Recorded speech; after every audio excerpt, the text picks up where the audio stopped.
Puji Tuhan. Firman Tuhan yang mungkin kita sudah sering pelajari, bersama-sama kita akan kembali pelajari hari ini. Saya akan bacakan dalam kitab Yosua 24 ayatnya yang ke-15. Yosua 24 ayatnya yang ke-15, demikian firman Tuhan. Tetapi jika kamu anggap tidak baik untuk beribadah kepada Tuhan, pilihlah pada hari ini kepada siapa kamu akan beribadah. Allah yang kepadanya nenek moyangmu beribadah di seberang sungai Efrat, atau Allah orang Amori yang negerinya kamu diamin ini.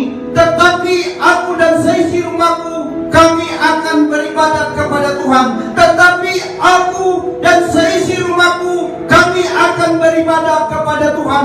Puji nama Tuhan. Tema kita hari ini adalah beribadah kepada Tuhan. Saudara yang kekasih dalam nama Yesus, ibadah dalam bahasa Ibrani atau bahasa Yunani artinya pemujaan kepada Tuhan, persekutuan kepada Tuhan, melayani Tuhan, berkomunikasi dengan Tuhan. Dan ibadah pribadi yang pertama sekali terjadi dalam Alkitab, yaitu ketika Habel mempersembahkan anak sulung kambing dombanya yang dituliskan dalam Kejadian 4 ayat 4. Itulah ibadah yang pertama. Itulah persekutuan yang pertama kepada Tuhan. Dan berikutnya ada ibadah yang mulai terorganisir, tidak lagi pribadi lepas pribadi, yaitu ketika Nabi Musa memimpin umat Israel, dimulailah beribadah di kemah-kemah suci. Dan Israel semakin besar.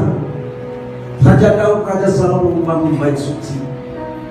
Tapi ketika kerajaan Babel menghancurkan bait suci, orang Israel membangun sinagoge-sinagoge, tempat mereka beribadah. Berkembang, lalu adalah gedung gereja seperti yang saat ini di zaman ini dipakai orang-orang percaya. Saudara yang terkasih dalam nama Yesus, saya bacakan sebentar ketika Nabi Musa mengadakan satu peribadatan bersama orang Israel di dalam Keluaran 24 ayatnya yang ke-8 dimulai dikatakan seperti 6 dimulai dikatakan seperti ini. Sesudah itu Musa mengambil sebagian dari darah itu, lalu ditaruhnya ke dalam pasu. Sebagian lagi dari darah itu disiramkannya pada mezbah itu. Dan minyalah kitab perjanjian itu, lalu dibacakannya dengan didengar oleh bangsa itu, dan mereka berkata, segala firman Tuhan akan kami lakukan dan akan kami dengarkan. Kemudian Musa mengambil darah itu dan menyiramkannya pada bangsa itu, serta berkata, inilah darah perjanjian yang diadakan Tuhan dengan kamu berdasarkan segala firman ini. Dan naiklah Musa dan Harun, Nadab dan Abihu, dan 70 orang daripada tua-tua Israel. Lalu mereka melihat Allah Israel, kakinya berjejak pada sesuatu yang buatannya seperti lantai dari batu nilam, dan yang terangnya seperti langit cerah. Puji nama Tuhan. Saudara yang kekasih dalam nama Yesus, artinya ibadat ini adalah sesuatu yang sangat penting bagi setiap orang percaya. Lalu Joshua berkata, saudaraku, pilihlah kepada Allah mana yang kau akan beribadah. Tetapi aku dan seisi rumahku, kami akan tetap beribadah kepada Tuhan. Joshua memproklamirkan ketetapan imannya. Dia tetap berpedoman kepada Tuhan. Dia tetap memuji Tuhan. Dia tetap akan menyembah Tuhan yang sudah mengantarkan mereka dari Mesir sampai ke tanah perjanjian. Meskipun dia sudah diberkati, meskipun Tuhan sudah melibatkan mereka di tanah perjanjian, tapi Joshua tidak berubah. Dia berkata, kami dan seisi rumah kami akan tetap beribadah kepada Tuhan. Yang artinya sekarang, diberkati atau diberkati, tetaplah beribadah kepada Tuhan. Puji Tuhan. Karena banyak orang datang kepada Tuhan hanya ketika susah. tidak tahu jalan mana yang harus dia temui. Dan kita jadi berkati. Ketika banyak doa yang dijawab, seperti kematian orang Israel, mereka tinggalkan kita. Mereka tinggalkan gereja. Mereka tinggalkan pelayanan. Mereka tinggalkan beribadah. Mereka tidak siap berkat. Tapi Joshua, dia siap menerima berkat yang besar. Dan imannya tetap. Biarlah kiranya hari ini saudara, iman saudara tetap. Terlepas apapun yang Tuhan izinkan dalam hidupmu, meskipun berkat melimpah, engkau akan tetap setia. Puji Tuhan. Puji Tuhan. Saya tanya dulu bermudi, biasanya kenapa orang tidak datang beribadah? Karena biasanya saya nggak bilang saudara loh, kan yang saudara tahu, tetanggamu, temanmu, biasanya karena orang lain baik. Malas, jalan-jalan, kerja, lalu jalan-jalan ada dong. Terus dilarang pacar, ada juga. Ada loh, saya pernah dengar, kamu pilih beribadah atau sama saya? Ada, itu nyata. Ada, malas juga ada. Ada dalam firman Tuhan katakan, hai manusia, belajarlah dari semut. Hai pemalas, belajarlah dari semut itu. Ada banyak hal di dunia ini, saudaraku, yang iblis akan lakukan untuk menghambat hatimu datang beribadah, untuk menghambat langkahmu datang memuliakan Tuhan atau melayani Tuhan. Tapi hari ini belajar dari Joshua, dia sangat diberkati, saudaraku. Diberkati melimpah, ditolong oleh Tuhan. Apa yang Tuhan berikan kepada dia untuk dikerjakan, memimpin bangsa Israel masuk tanah perjanjian, itu sudah dia capai. Tapi iman dan tidak berubah. Yang saya mau katakan, meskipun engkau diberkati Tuhan kelak melimpah, bahkan lebih daripada yang kau pikirkan dan berdoakan sekalipun, tetaplah setia kepada Tuhan. Haleluya. Lalu saudara mungkin bertanya, kenapa harus beribadah kepada Tuhan? Yang pertama saya mengingatkan saudara, karena itu firman Tuhan, karena itu yang Tuhan inginkan. Dalam Keluaran 23-25 dikatakan, tetapi kamu harus beribadah kepada Tuhan Allahmu, maka Ia akan memberkati roti makananmu dan air minumanmu. Aku akan menjauhkan penyakit dari tengah-tengahmu. Tetapi kamu harus beribadah kepada Tuhan Allahmu. Ini firman Tuhan. Bahkan Yesus berkata, apabila 2 atau 3 orang bersekutu dalam namaku, aku ada di sana. Apabila 2 atau 3 orang bersekutu dalam namaku, aku ada di sana. Artinya Yesus mau katakan, apabila engkau berkumpul, beribadah, memuliakan, memanggil namaku, aku ada di sana. Apapun persoalanmu, seberat apapun penyakitmu, aku ada di sana, kata Yesus. Jadi beda. Jangan berpikir, Pak, kan teknologi sudah maju, saya bisa ibadah di rumah. Khotbah pujian ada YouTube, ada di Facebook.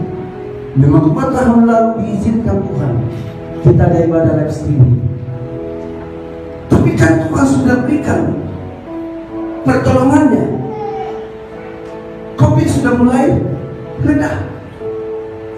Tuhan mau katakan kembali, apabila 2-3 orang datang bersekutu kepadaku, aku ada di sana. Artinya datanglah beribadah. Haleluya. Datanglah beribadah. Itu firman Tuhan. Bahkan saudara-saudara, di dalam 1 Timotius 4:8 dikatakan, latihan badani terbatas gunanya, tetapi ibadah itu berguna dalam segala hal, karena mengandung janji baik untuk hari ini maupun hidup yang akan datang.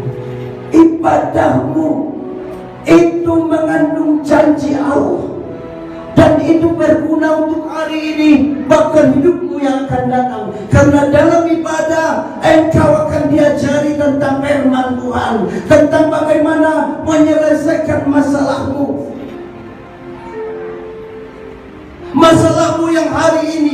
masa lalu besok atau masa depanmu.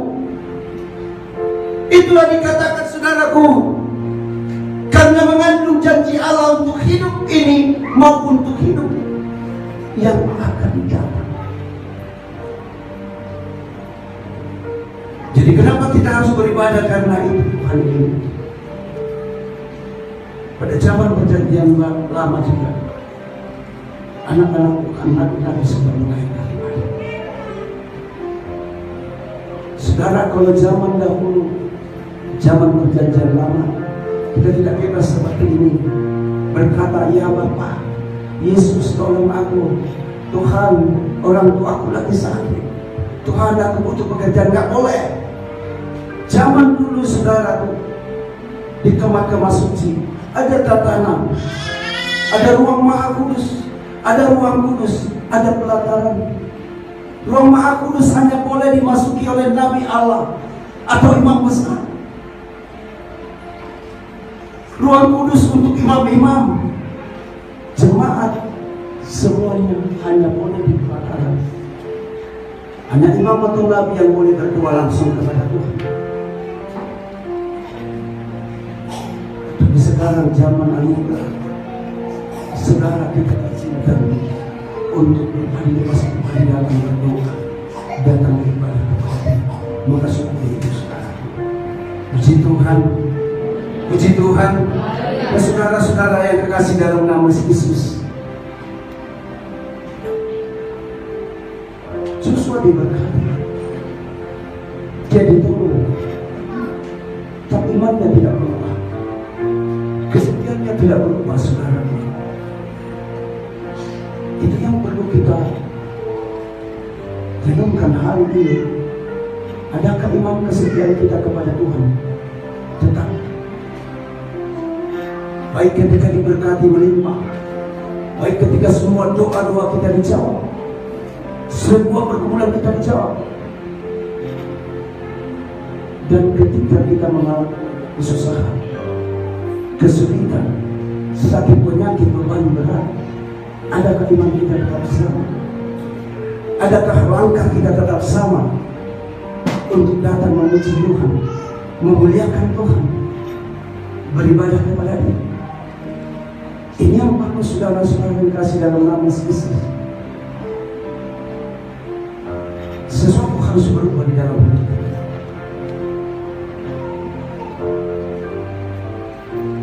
Sehingga firman Tuhan tidak akan pernah menjadi sia-sia.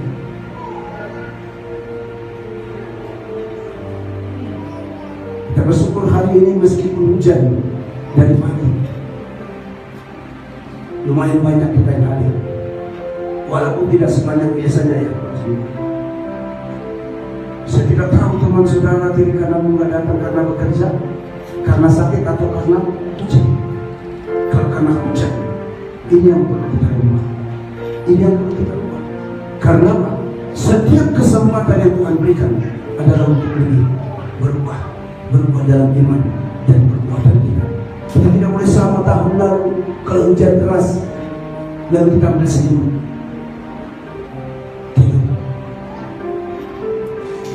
Harus ada perubahan yang Tuhan katakan hari ini, seperti yang di Pulau Kemitkan oleh Joshua. Kita harus belajar dari sana,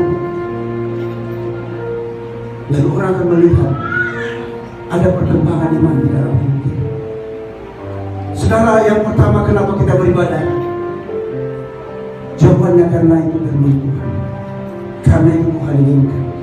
Yang kedua, saudara-saudara yang kasih dalam nama Yesus, kenapa kita beribadah? Saudara, kita beribadah kepada Tuhan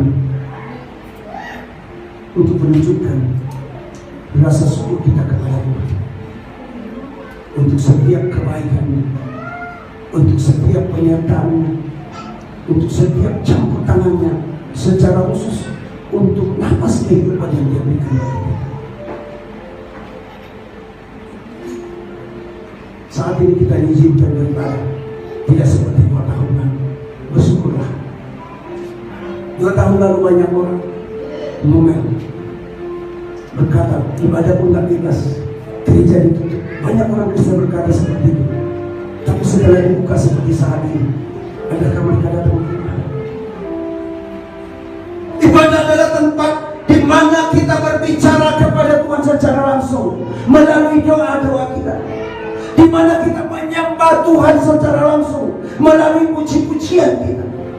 Ibadah adalah tempat di mana kita mendengarkan suara Tuhan melalui mereka yang bawa firman. Karena itu ketika kau datang beribadah, datang sungguh-sungguh, tinggalkan masalah. Ketika kau diizinkan membawa pujian penyembahanmu kepada Tuhan, puji Dia, sebab engkau bukan memuji untuk dilihat oleh teman-temanmu, untuk lain-lain, untuk dilihat oleh surga. Malaikat sendiri pekerjaannya di surga hanya memuji Tuhan.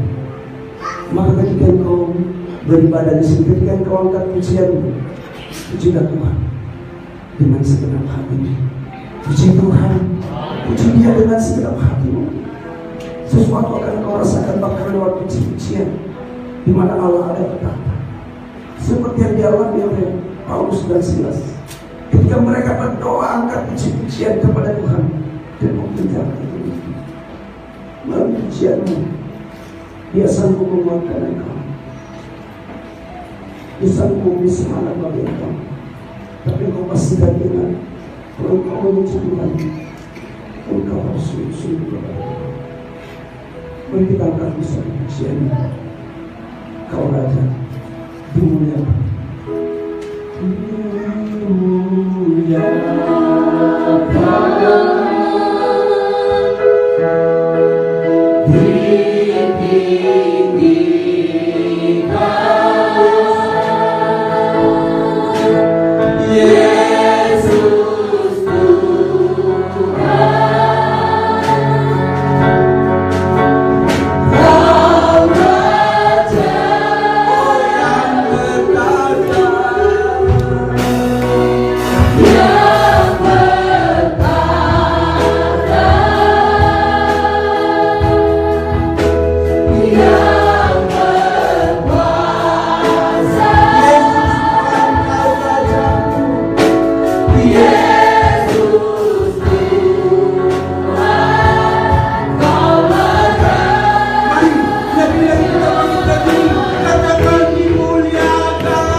Puji Dia dan kasih.